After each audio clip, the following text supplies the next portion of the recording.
So, after reviewing two very decent Steven Seagal direct-to-video films back to back, Urban Justice I enjoyed. That's me. That's the best of the best direct-to-video film he's done. And the last one, Pistol Whipped, which I also liked.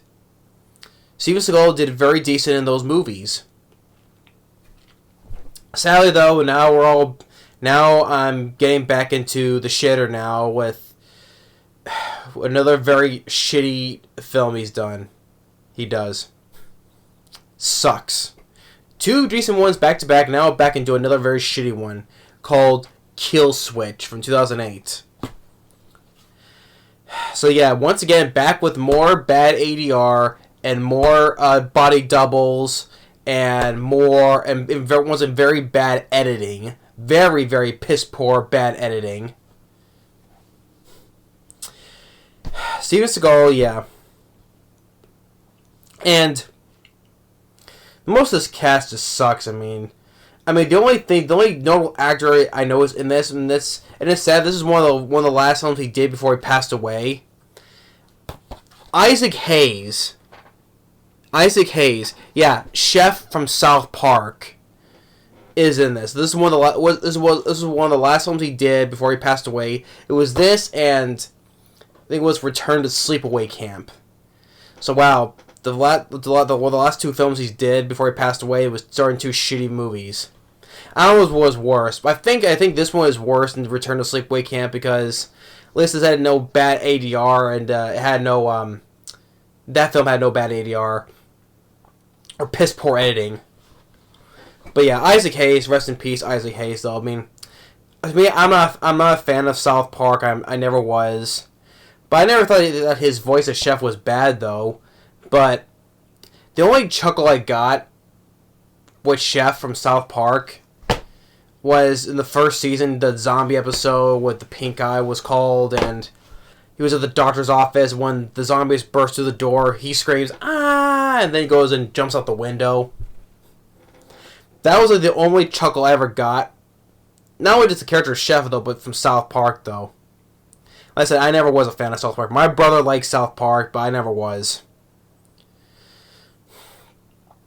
But anyway, rest in peace, Isaac Hayes. It was sad that was one of the last films he did before he passed away. I mean, the rest of the cast just sucks. I mean, and this director Jeff F. King. I don't know what his deal with his piss poor editing though, but and it's sad because there was a couple things that was interesting. I mean, the whole thing that Steven Seagal, he's a detective and he's going after this serial killer, right? It's called Lazarus. Okay. Something different for him. Instead of being just always a CIA agent or whatever, he's a detective and he's going after a serial killer, right? Kind of like a nod to like someone like a serial killer like Buffalo Bill from Silence of the Lambs or Jack the Ripper, those type of serial killers, right? Okay. But the thing is though, that should have been a better movie. And also the thing is though, and a couple of things I like, two things I liked also. Couple of brutal things that he does in this movie, which kind of made me feel like, you know what? Yeah, this is like something that he did. I'm seeing like a little glimpses of the brutal Seagal we saw back from his Golden movies. Like I'm just jumping ahead really quick. Like the guy there's like with one of the killers, because there's actually two killers. This one of the not the Lazarus, but the other one named Billy. He kind of like Seagal beats the shit out of him with a hammer. I'm like, oh. Or another guy with this other guy, where he puts his teeth on a table, right? Like, right? And then he kind of like in a way does like a curve. It's like a curve stomp though, but he uses his fist instead of his foot. Beats him in the head with his teeth out, and when he lifts it out, when he takes his mouth out of the table, his teeth falls out and a bunch of blood spews out. I'm like, damn, that was brutal, See, the stuff like that in this one, like we does in this film, kind of brought me back to the brutal of Seagal back when he did in his Golden movies, like with Under Siege or Marked for Death or Out for Justice. I missed that brutality. It was okay. It's cool to see you got to do a little bit of that brutality. He did in this, like he did from back then, right? Beating that guy's teeth in, or beating the shit out of that killer with a hammer.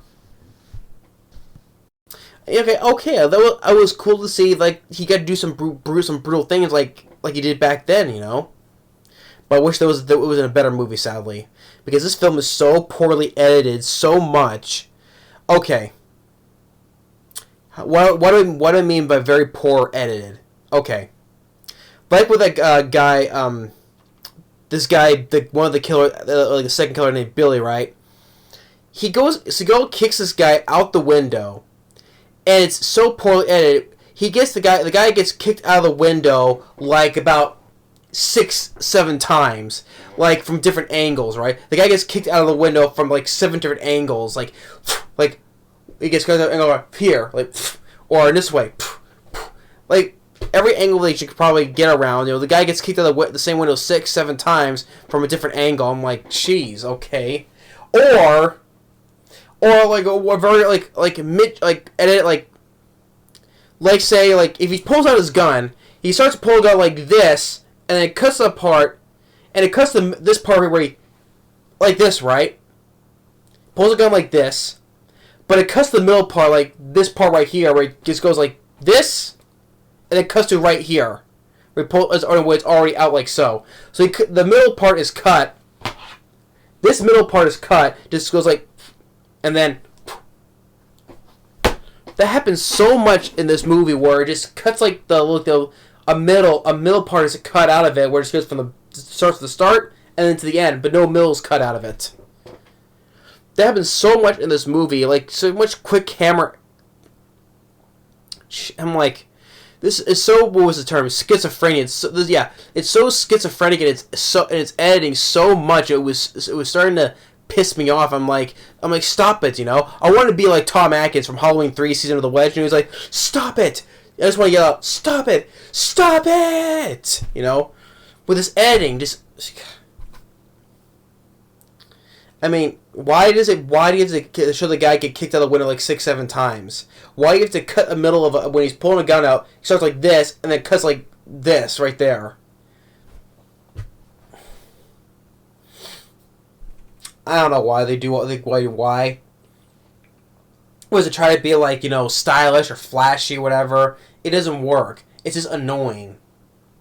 And Steven Seagal, he looks so bored because it's a paycheck to him as usual. And once again, with his fight with the stunt, when he's fighting people, it's a stunt double. Like I said from the past films, you can tell it's not Seagal because it shows the backside of him, and it's not Seagal, and especially if it has a freaking different haircut, right? Of course. And bad ADR. Like, there's even one instance where he's talking, like, it starts with, like, in one sentence, it starts with the bad ADR, and halfway through one sentence, it cuts to regular Seagal's voice. Like, ADR halfway through one sentence, and then the second half is Seagal's voice. And the whole thing is, because in the beginning, whereas, in the beginning of this film, like, it shows, like, Steven Seagal as a kid, and he had a twin brother as well.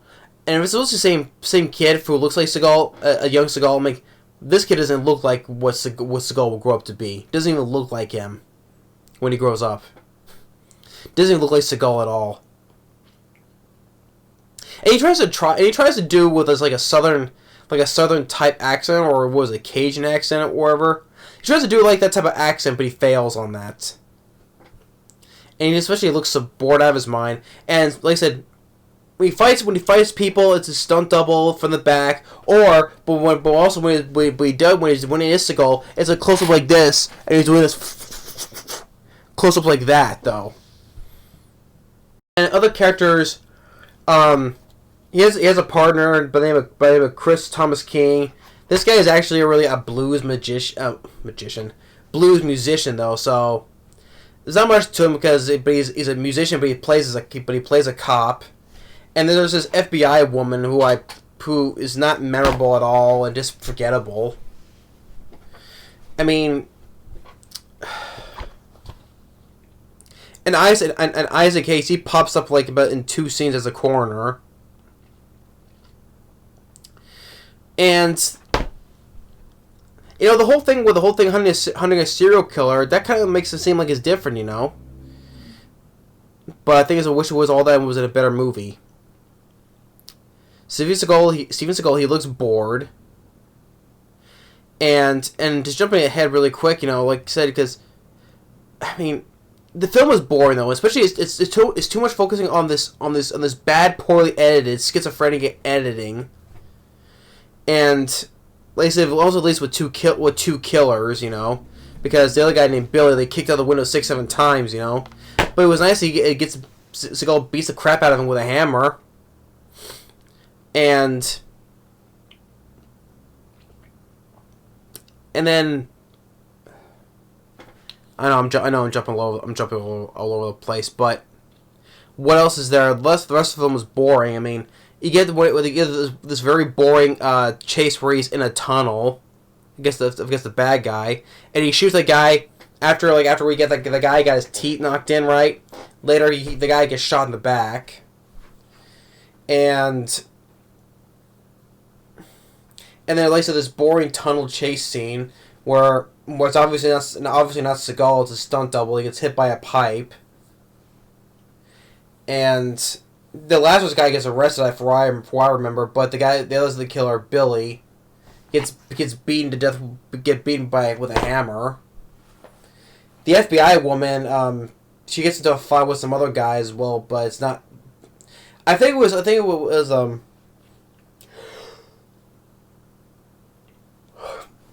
was this long fight scene that was like going for like 5 minutes, but I think it just dragged on so much though.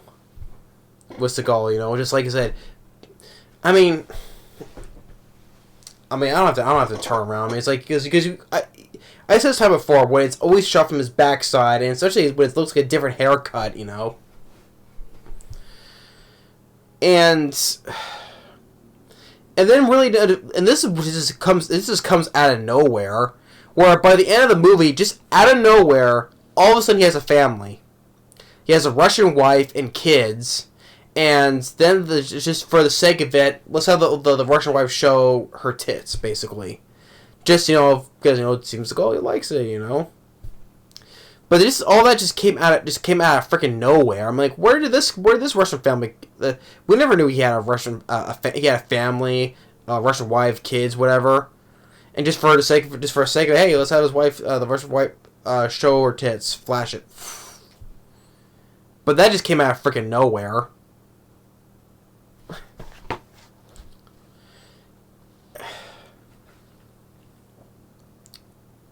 Kill switch. Isn't there an off switch where you can do no more movies? But obviously, no, there is no off switch. No, it's a kill switch. But yeah, it is a kill switch. Just kill the switch. No more movies, but it still keeps going on. The switch cannot be flipped. It needs to stay on to make more movies.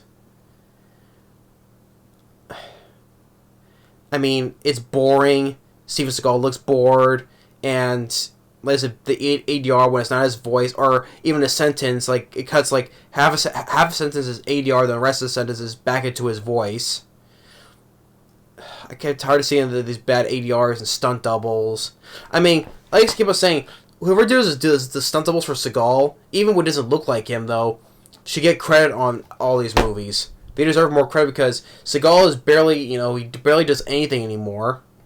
I mean, he did stuff like he did on his own, like with Pistol Whipped and Urban Justice. There was no, he had no ADR. He had no stunt doubles. It was his own voice and fights all by himself. 2 decent ones back to back, and he goes back to doing this bull crap. Yeah, Pistol Whipped and Urban Justice, they're not on the same level as his golden movies back then. I know that. But they were very decent, enjoyable direct-to-video films I enjoyed. Yeah, Urban Justice, I know Eddie Griffin, he's not the right choice to play a bad guy, though. But he's far better than any of these bad guys I've seen in these other movies. Pistol Whipped, Lance Henriksen, cool to see him, I like Lance Henriksen. Here, Isaac Hayes, rest in peace, but he shouldn't have been starring in this film, He He should not have been.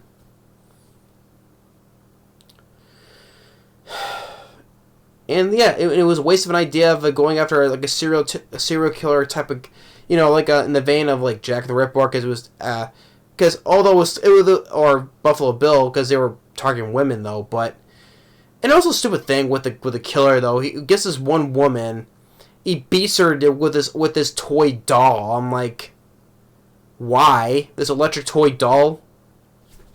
Why? I have no idea. It was silly. But I did like some of the brutality that Seagal did. It just made me think back in his old movies. Like I said, Out for Justice or Under Siege, when he ripped that guy's throat out, or with Tommy Lee Jones when he gouged his eye and stuck the knife in his head and just threw him into a radar computer, or Mark of Death. Marked for Death, Marked for Death, when the second twin, when he gouged both his eyes and then broke his back and threw him down an elevator shaft and got impaled.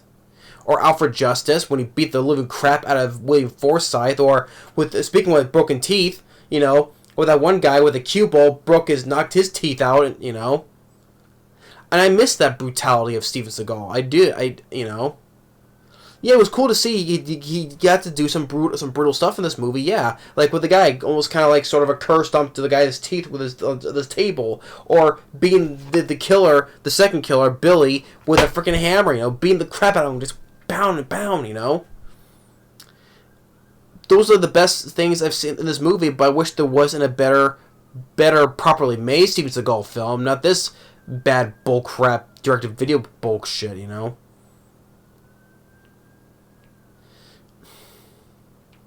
And then why out of nowhere at the end he just all of a sudden he has a Russian wife and kids? I mean, that just came out of freaking nowhere. And in the beginning, with when he was the twins that looked like, with them as kids, they didn't look like nothing like him. And with that sort of that southern Cajun accent, doesn't even work on Seagal. And like I said, he was just bad ADR. And he looks bored out of his mind because it's just oh yeah, I'm doing this as a paycheck. That's all. And I don't think I recall that there was any behind the scenes problem with this movie, because usually the running thing or the past before Urban Justice, bad behind the scenes. There's always fighting with the directors and whatever. I don't think there was no bad behind the scenes on this one. So maybe that's a plus. Maybe it wasn't acting like a dickhead for the people behind the scenes, especially the director. But yeah, I mean, this is even lower still. I mean, it's not the lowest. I mean, it's still at the 3.8 IMDb though, so it's not the lowest. I mean, Attack Force is the lowest. That was like a 2.7, but it's still pretty low. I mean. So yeah, back with another shitty Steven Seagal direct-to-video film. Waste of an idea. Waste of some good brutal kill scenes. Should have put him in a better movie. I mean, Isaac Hayes, rest in peace, but he's given... he was only in for like 2 scenes, that's it. This FBI woman, she's given nothing to do. Pretty much she's just useless in this movie.